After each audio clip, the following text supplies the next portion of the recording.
నమస్కారం Whitefield news కి స్వాగతం. ముందుగా ముఖ్యాంశాలు. టీటీడీ బోర్డు సభ్యుడు దర్శన్ కుటుంబ సభ్యులు చర్చిలో మోకాళ్లపై ప్రార్థనలు చేస్తున్న దృశ్యాలు బయటికి రావడంతో వివాదం. టీటీడీ బోర్డు సభ్యుడు దర్శన్ ను పదవి నుంచి తొలగించాలని హిందూ సంఘాల నాయకుల డిమాండ్. సూలూరుపేట పోలీస్ స్టేషన్ పరిధిలో జరిగిన బంగారం దొంగతనం కేసును విజయవంతంగా ఛేదించిన పోలీసులు. వివరాలను వెల్లడించిన తిరుపతి జిల్లా ఎస్పీ సుబ్బరాయుడు. వార్తల్లోని వివరాలు. హిందూ ధర్మానికి నిలయమైన తిరుమల బోర్డులో అన్య మతస్థులకు చోటు కల్పించడం ఏంటని భక్తులు మండిపడుతున్నారు. బోర్డు సభ్యుడు దర్శన్ కుటుంబ సభ్యులు చర్చిలో మోకాళ్లపై ప్రార్థనలు చేస్తున్న దృశ్యాలు బయటకు రావడంతో వివాదం ముదిరింది. బోర్డు సభ్యులు దర్శన్ కుటుంబ సభ్యులు చర్చిలో మోకాళ్లపై ప్రార్థనలు చేస్తున్న దృశ్యాలు బయటకు రావడంతో వివాదం ముదిరింది. టీటీడీ బోర్డు సభ్యులు భక్తులకు ఆదర్శంగా ఉండాలి, కానీ ఇలా అపప్రద తీసుకురాకూడదని తిరుక్షేత్రాల రక్షణ సమితి అధ్యక్షులు ఓంకార్ తుమ్మా మండిపడ్డారు. తిరుపతి ప్రెస్ క్లబ్ లో హిందూ సంఘాల నాయకులు మీడియాతో మాట్లాడుతూ, అసలు హిందూ సంస్థలతో సంబంధం లేని వ్యక్తిని, పైగా దర్శనం టికెట్లు వ్యాపారం చేసుకునే వ్యక్తిని టీటీడీ బోర్డులోకి ఎలా తీసుకున్నారని నిలదీస్తున్నారు. టీటీడీ చైర్మన్ బిఆర్ నాయుడు, రాష్ట్ర ముఖ్యమంత్రి చంద్రబాబు నాయుడు వెంటనే స్పందించి టీటీడీ బోర్డు సభ్యులు దర్శన్ ను పదవి నుంచి తొలగించాలని డిమాండ్ చేశారు. టీటీడీ బోర్డు సభ్యునిగా తొలగించాలని మనవి చేస్తూ ఉన్నాము. మరి టీటీడీ అనేది ప్రపంచ ఆధ్యాత్మిక సంస్థ. ఈరోజు మనం కొండ మీదకి వెళ్ళాలంటే, ఒక వాహనం వెళ్ళాలంటే అలిపిరి దగ్గర చాలా సమయం తీసుకొని వాహనాలను తనిఖీ చేసి పైకి పంపిస్తున్నారు కదా. మరి అటువంటిది బోర్డు మెంబర్లుగా ఉండాలంటే ఎటువంటి ఆచారాలు ఉండాలన్నటువంటి కనీస జ్ఞానం కూడా లేకుండా మీరు బోర్డు మెంబర్లుగా అవకాశం ఇస్తూ ఉన్నారని చెప్పేసి మేము ప్రభుత్వాన్ని అడుగుతూ ఉన్నాము. వీళ్ళు చేస్తున్నది ఏమిటండి? అసలు ఈ యొక్క దర్శన్ ఎవరని మేము అడుగుతూ ఉన్నాము. ఈయన గురించి ఆరాధిస్తే కర్ణాటక రాష్ట్రంలో కనీసం ఏ రోజు కూడా కాషాయం జెండా మోసినటువంటి దాఖలాలు లేవు. సరే, ఆ రాష్ట్రంలో లేవు. మేము ఈరోజు అడుగుతూ ఉన్నాము, తిరుమలలో ఏ ఒక్క రోజైనా శ్రీవారి భక్తులకు ఒక గ్లాస్ మంచినీళ్ళు ఇచ్చినటువంటి దాఖలాలన్నా ఉన్నాయని అడుగుతూ ఉన్నాము. ఈయన పేరు దర్శనాన్ని పెట్టుకున్నాడు, పేరుకు తగ్గట్టుగా దర్శనాలు అమ్ముకుంటున్నాడు. ఈయన పని ఇంకోటి లేదు. శ్రీవారి పేరు చెప్పుకోవటం, దర్శనాలు అమ్ముకోవటం. అంటే దర్శనాలు అమ్ముకునే వాళ్ళని మీరు టీటీడీ బోర్డు మెంబర్లుగా నియమిస్తారని చెప్పేసి మేము అడుగుతూ ఉన్నాము.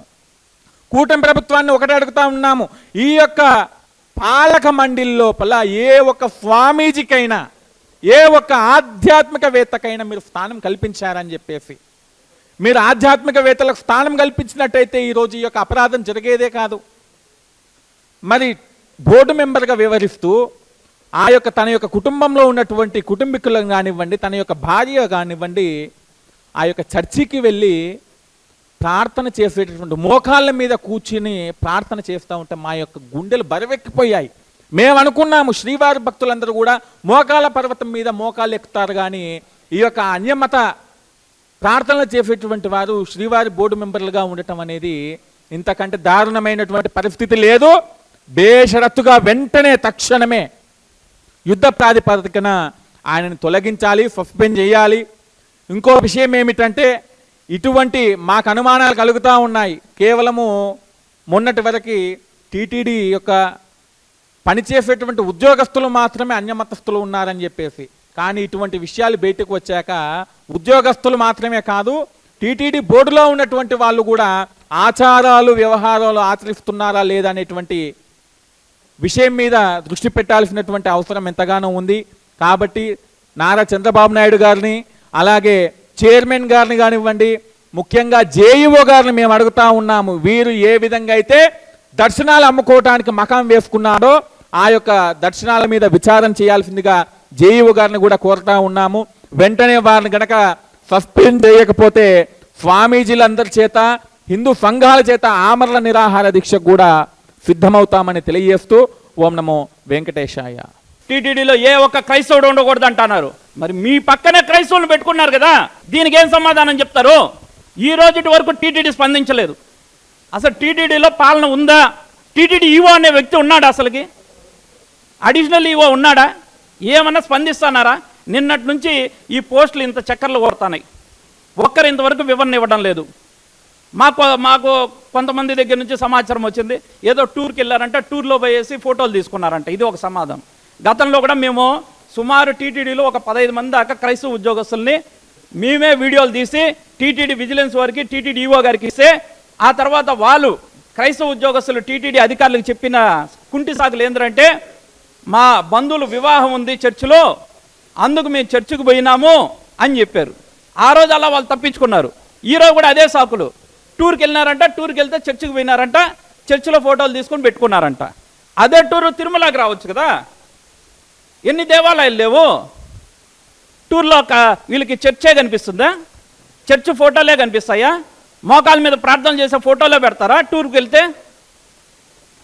ఒక బోర్డు మెంబర్ భార్య అంతే సమాజంలో ఎంత గౌరవం ఉంటుంది, ఎంత గౌరవ మర్యాదలు ఇస్తారు, అంత హోదా ఉంది సమాజంలో.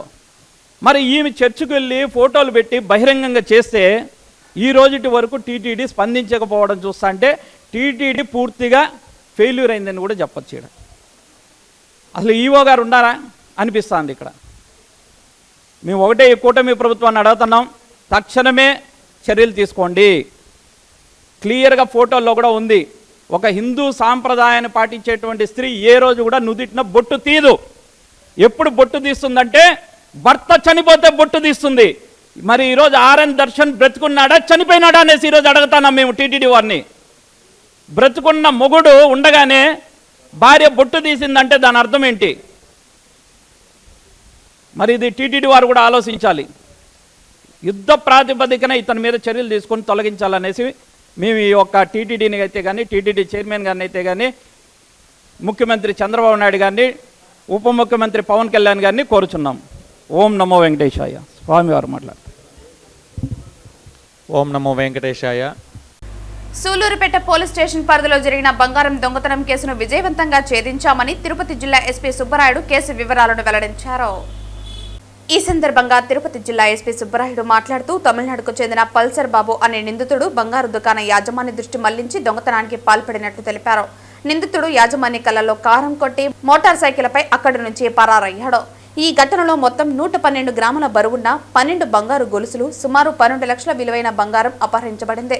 దొంగలించిన బంగారాన్ని నిందితుడు కేరళలో తాకట్టు పెట్టినట్లు గుర్తించారు. పోలీసులు సాంకేతిక ఆధారాలతో నిందితుడిని గుర్తించి అరెస్టు చేసి బంగారాన్ని స్వాధీనం చేసి బాధితుడికి అప్పగించినట్టు తెలిపారు. నిందితుడు పల్సర్ బాబుపై ఇప్పటికే సుమారు 25 కేసులు నమోదై ఉన్నాయని పేర్కొన్నారు. అతనిపై పీడీ యాక్ట్ నమోదు చేసి చర్యలు చేపడుతున్నామన్నారు. అడిషనల్ ఎస్పీ, డీఎస్పీ నాయుడుపేట మరియు సూలూరుపేట ఇన్స్పెక్టర్ల బృందం సమన్వయంతో ఈ కేసును త్వరగా ఛేదించగలిగామని పేర్కొన్నారు. సూలూరుపేటలో ఒక నగల యజమాని ఉన్నప్పుడు నగలు కొనడానికి వెళ్ళే వ్యక్తిగా వెళ్ళి అతన్ని దృష్టి మరల్చి దాదాపు 12 చైన్లు, 112 గ్రాముల వర్త్ ఆఫ్ గోల్డ్, దాదాపు 12 లక్షల విలువగల గోల్డ్ని తీసుకొని మోటార్ సైకిల్లో పారిపోవడం జరిగింది. అతని జోబులో కళ్ళల్లో కారం కొట్టాడు. జోబులో ఉన్న కారాన్ని ఆ వ్యక్తిపై కొట్టి పారిపోయాడు.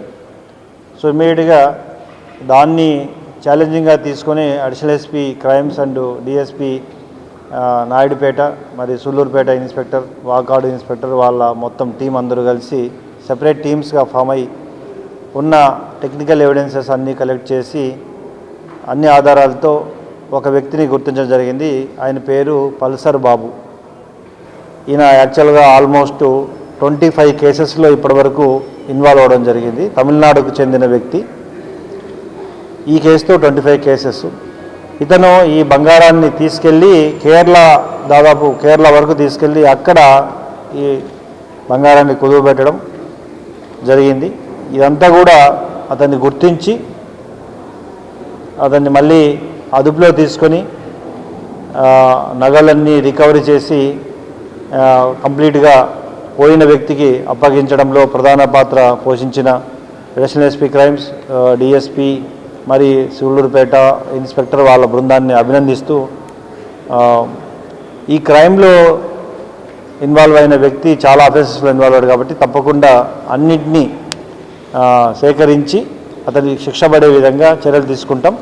ఈ కేసెస్ అన్నీ కూడా ఒక సమ్మప్ చేస్తూ పీడీ యాక్ట్ కూడా పెట్టడం జరుగుతుంది. Thank you. ఇంటర్స్టేట్ గ్యాంగ్ ఇది. ఇతను చాలా కేసెస్లో ఇన్వాల్వ్ అయి ఉన్నాడు. తిరువల్లూరు, అటు తమిళనాడులో, ఇంకా చెన్నై ఆ ప్రాంతాల్లో కూడా ఇన్వాల్వ్ అయి ఉన్నాడు. సో ఇతన్ని పట్టుకోవడంలో Tirupati police is playing a major role. Thank you. Elections already check పోస్టులు అవుతున్నాయి కదా, అన్నీ కూడా దాదాపు 5 చెక్ పోస్టులు రన్ అవుతున్నాయి. యాజ్ ఆఫ్ ఆల్మోస్ట్ గత 15 రోజులుగా చెక్ పోస్టులు పోలీసు, రెవెన్యూ, ఫారెస్టు, ఎక్సైజు ఈ విభాగాలు అన్నీ కలిసి చెక్ పోస్టులు రన్ చేస్తున్నారు. ఎలక్షన్స్ దగ్గరకు వచ్చిన తర్వాత వీటిని ఇంకా ఎక్కువగా కూడా పూర్తిగా ఇంకా అవసరమైతే మొబైల్ చెక్ పోస్టులు, mobile vehicles, mobile task force కూడా పెట్టడం జరుగుతుంది బార్డర్ ఏరియాస్లో. ఎలక్షన్ కమిషన్ యొక్క రూల్స్ను పాటిస్తూ ఎవ్రీడే ఏమేమి సీజ్ చేశామో, ఏమేమి వెహికల్ చెక్ చేశామో కూడా వీటన్నిటినీ కూడా ఎలక్షన్ కమిషన్ పంపడం కూడా జరుగుతుంది. చిత్తూరు జిల్లాలో పోలీసులు హెల్మెట్ పెట్టు బహుమతి పట్టు కార్యక్రమాన్ని అమలు చేయనున్నారు. వాహన ప్రమాదాల నివారణ చర్యల్లో భాగంగా హెల్మెట్ పెట్టుకున్న వారికి ప్రోత్సాహక బహుమతులు అందించాలని చిత్తూరు ఎస్పీ తుషార్ రూడి ఆదేశాలు జారీ చేశారు. వాహన ప్రమాదాల నివారణ చర్యల్లో భాగంగా హెల్మెట్ పెట్టుకున్న వారికి ప్రోత్సాహక బహుమతులు అందించాలని చిత్తూరు ఎస్పీ తుషార్ రూడి ఆదేశాల మేరకు ట్రాఫిక్ సిఐ నిత్యబాబు మాట్లాడుతూ ట్రాఫిక్ కూడలలో పోలీసులు అందజేసే స్లిప్పులను పూర్తి చేసి వివరాలు నమోదు చేయాలని, వారాంతరం నెలసరి వారీగా బహుమతులు అందిస్తామని ఎస్పీ తెలిపారు. చిత్తూరు జిల్లా SP Shri Tushar Reddy IPS sir గారి ఆధ్వర్యంలో additional SP Rajasekhar Raju sir యొక్క నేతృత్వంలో ఈ రోడ్డు ప్రమాదాల నివారణ కోసము అనేక చర్యలు తీసుకుంటున్నారు. అందులో భాగంగా రోడ్డు ప్రమాదాల్లో ముఖ్యంగా మోటార్ సైకిల్ రైడర్, పిలియన్ రైడర్లు హెల్మెట్లు ధరించకపోవడం వల్ల చిన్న ప్రమాదాల్లో కూడా తలకు గాయాలై చనిపోవడం ఎక్కువ మంది జరుగుతూ ఉంది. దీన్ని దృష్టిలో ఉంచుకొని హెల్మెట్ను పెట్టుకోవడాన్ని ప్రోత్సహించడం కోసము హెల్మెట్ పెట్టు బహుమతి పట్టు, హెల్మెట్ పెట్టుకుంటే బహుమానాలు, పెట్టుకోకుంటే జరిమానాలు అనేటువంటి ప్రోగ్రామ్ని 6/4/2026 నుండి చిత్తూరు జిల్లా వ్యాప్తంగా ప్రారంభించడం జరిగింది. దీనికి ఎన్రోల్ చేసుకోవాల్సిన వాళ్ళు హెల్మెట్ను ధరించి వాళ్ళు ప్రయాణం చేసేటప్పుడు రోడ్ సైడ్ ఆపి తీసుకున్నటువంటి లొకేషన్తో కూడినటువంటి జియో ట్యాగ్ కెమెరాతో తీసుకున్నటువంటి ఫోటోని మరియు వారి పర్సనల్ డీటెయిల్స్, పేరు, వయసు, అడ్రస్, ఫోన్ నెంబరు, వాళ్ళ వృత్తి, డేటు మెన్షన్ చేసి చిత్తూరు జిల్లా official Instagram SP Chittoor, official Facebook ID Chittoor district police, అదేవిధంగా వాట్సాప్ నెంబరు 9154881257 నెంబర్కి కానీ పంపితే వారి యొక్క వివరాలను నమోదు చేసుకొని లక్కీ డిప్ బాక్స్లో వేసి లక్కీ డిప్ తీయడం ద్వారా విజేతలను ఎంపిక చేయడం జరుగుతుంది. అదేవిధంగా చిత్తూరు నగరంలో అయితే ట్రాఫిక్ పోలీస్ ఎక్కడైతే అందుబాటులో ఉంటారో అక్కడ వారి ద్వారా నమోదు చేసుకొని కూడా మీ యొక్క నామినేషన్స్ను చేసుకోవచ్చు. దీనికి వారం చివరిలో సోమవారం నుంచి ఆదివారం వరకు తీసి ఈ 1 వీక్కి ఆదివారం తర్వాత డిప్పు తీయడం జరుగుతుంది. వీటికి బహుమతులు ఇవ్వడం జరుగుతుంది. అదేవిధంగా మంత్ చివరిలో ఇది 4 వారాల పాటు జరుగుతుంది. మంత్ చివరిలో లక్కీ డిప్పు తీసి నగదు బహుమతుల్ని అందించడం జరుగుతుంది. మోటార్ సైకిల్ నడిపే వాళ్ళను, హెల్మెట్ పెట్టుకొని నడిపే వాళ్ళను 7 కేటగిరీలుగా అందరూ కవర్ అయ్యేటట్టు విభజించడం జరిగింది. దీనికి గరిష్టంగా 20,000 రూపాయలు బహుమతి మొదటి బహుమతిగా ఉంది. 6 కేటగిరీస్కి వచ్చేసి 10,000, 7,000, 5,000 ఈ విధంగా ఉంది. మొత్తం 7 కేటగిరీల్లో 21 మందికి బహుమతులను ఎవ్రీ వీక్, ఎవ్రీ మంత్ ఇవ్వడం జరుగుతుంది. దీనికి చిత్తూరు విజయం ఎడ్యుకేషనల్ ఇన్స్టిట్యూషన్స్ వాళ్ళు స్పాన్సర్ చేస్తున్నారు. వారి సహాయంతో ఈ కార్యక్రమాన్ని ముందుకు తీసుకెళ్తున్నాము. కాబట్టి చిత్తూరు జిల్లా గుండా ప్రయాణించే ప్రతి ఒక్కరు కూడా మోటార్ సైకిల్ నడిపేటప్పుడు హెల్మెట్ ధరించి మీ యొక్క వివరాలను పంపడం ద్వారా నామినేషన్స్ వేసుకొని విజేతలుగా నిలవాలని, సురక్షితంగా మీ ప్రయాణాన్ని కొనసాగించాలని కోరుకుంటూ అందరికీ ఆల్ ద బెస్ట్. ధన్యవాదాలు. శ్రీ మహాత్మా జ్యోతిరావు పులే 200వ జయంతి వేడుకల సందర్భంగా శనివారం ఉదయం చిత్తూరు పట్టణంలోని పీసీఆర్ సర్కిల్ వద్ద మహాత్మా జ్యోతిరావు పులే విగ్రహానికి చిత్తూరు జిల్లా సంయుక్త collector Rajendran, CUDA chairman Kattari Hemalatha, BC సంక్షేమ సంఘం జాతీయ కార్యదర్శి షణ్ముగం పూలమాలలు వేసి ఘన నివాళులర్పించారు. ఈ సందర్భంగా వారు మాట్లాడుతూ బడుగు బలహీన వర్గాల ఆశాజ్యోతి, మహిళా విద్య, దళిత బడుగు వర్గాల హక్కులకు కుల వ్యవస్థ నిర్మూలనకు పోరాడిన యోధుడు జ్యోతిరావు పూలే అని కొనియాడారు. జిల్లాలోని ప్రజా ప్రతినిధులు, బీసీ డైరెక్టర్స్, బీసీ సంఘాల నాయకులు, అధికారులు మరియు ప్రజలు ఈ కార్యక్రమంలో పాల్గొన్నారు. ఆ మహనీయుడి యొక్క ఆలోచనలు, ఆశయాలకు అనుగుణంగా 1982లో తెలుగుదేశం పార్టీ ఆవిర్భావం తర్వాత స్వర్గీయ నందమూరి తారక రామారావు గారు భారతదేశంలోని మొట్టమొదటిసారిగా స్థానిక సంస్థల్లో బీసీలకు రాజకీయ రిజర్వేషన్లు కల్పించి ఈరోజు సర్పంచ్ స్థాయి నుండి జెడ్పీ చైర్మన్ వరకు, కౌన్సిల్ స్థాయి నుండి మేయర్ల వరకు కూడా అందుకు ఉదాహరణే పక్కన ఉన్నటువంటి మా కటారి హేమలత గారు బీసీ మేయర్ గా చిత్తూరు కేంద్రంలో ఒక మహిళగా చాలా చక్కగా పరిపాలన అందించిన చరిత్ర ఆ నందమూరి తారక రామారావు గారు పెట్టిన లక్ష్యమే. ఆ మహనీయుడికి ఆశయాలకు ఆలోచనలకు అనుగుణంగా స్వర్గీయ నందమూరి తారక రామారావు తీసుకునేటువంటి సంస్కరణలకు అనుగుణంగా ఈనాటి ముఖ్యమంత్రి నారా చంద్రబాబు నాయుడు గారు కూడా వెనుకబడిన వర్గాల యొక్క సంక్షేమ అభివృద్ధి కోసం అనేక సంక్షేమ కార్యక్రమాలు చేపట్టేటువంటి విషయం మనకందరికీ కూడా తెలుసు. అయితే ఈ రోజు గౌరవ ముఖ్యమంత్రి గారికి బీసీ సంక్షేమ సంఘం తరఫున ఒకటే విజ్ఞప్తి చేస్తున్నాం.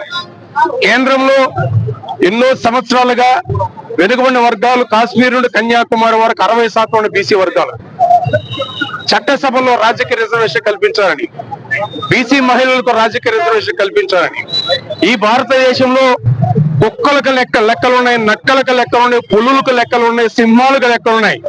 అయితే బీసీ వర్గాలకు లెక్కలు తీకపోవడం అనేది ఇది చాలా బాధాకరమైన విషయం, దురదృష్టకరమైన విషయం.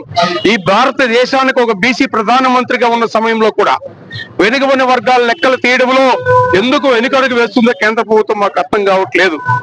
ఈ మే నెల 1వ తేదీ నుండి కూడా జనాభా లెక్కల సేకరణ తీయాల్సినటువంటి అవసరం ఉందని ఈ రోజు కేంద్ర ప్రభుత్వం తీసినా ఈ లెక్కల సేకరణలో కూడా బీసీలకు లెక్కలు తీయడం కాలం లేకపోవడం తీవ్రంగా ఖండిస్తున్నాం.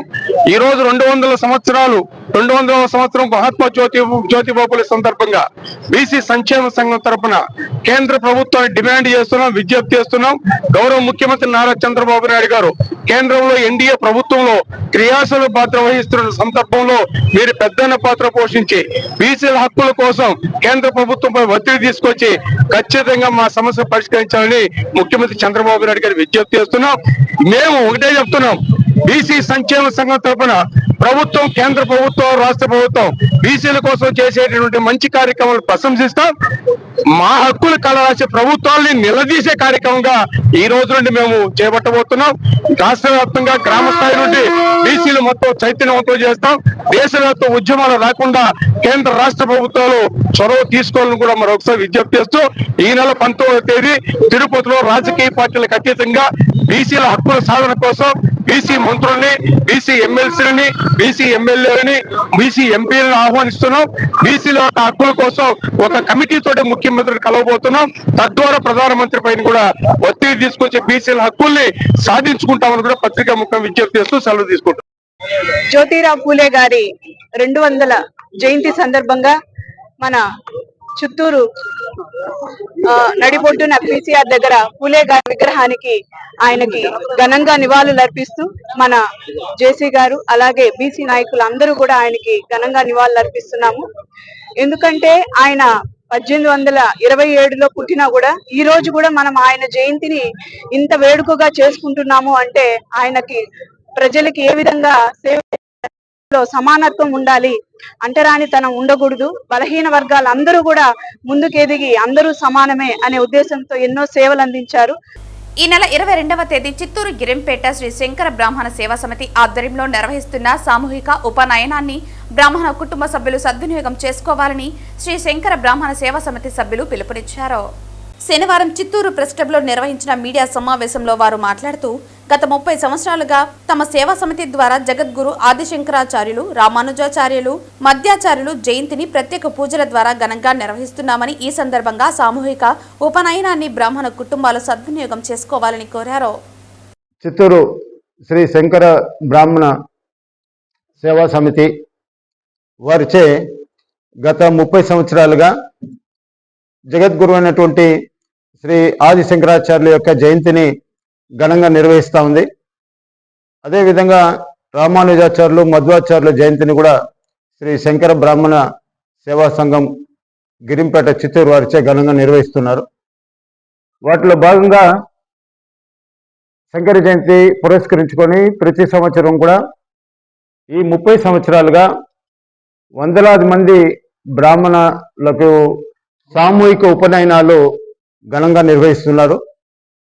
అదేవిధంగా ఈ సంవత్సరం కూడా 22/4/2026 బుధవారము శంకర జయంతి పురస్కరించుకొని గిరింపేట బ్రాహ్మణ సంఘంలో సామూహిక ఉపనయనాలు జరుపుటకు పెద్దలు నిర్ణయించినారు.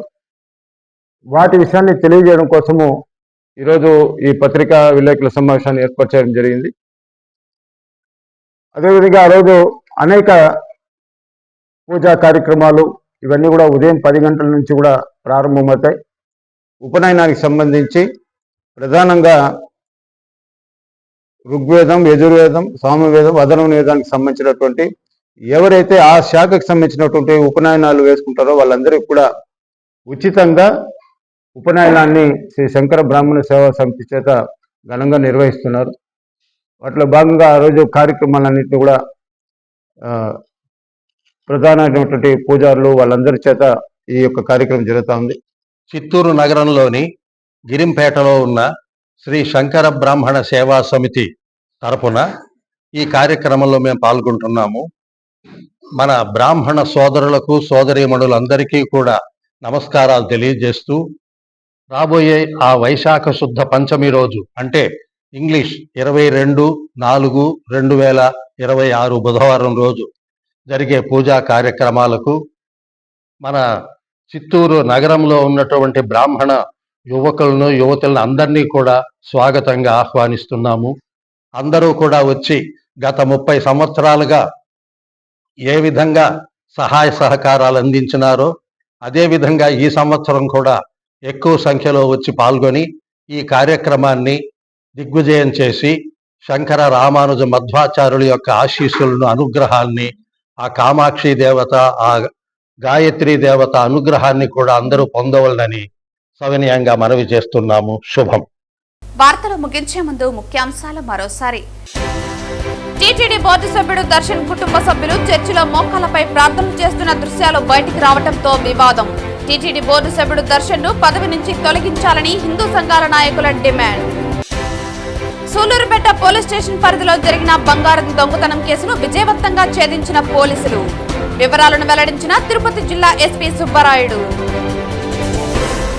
ఈ వార్తలు ఇంతటితో సమాప్తం. తిరిగి వార్తల్లో మళ్ళీ కలుద్దాం. అంతవరకు సెలవు. నమస్కారం.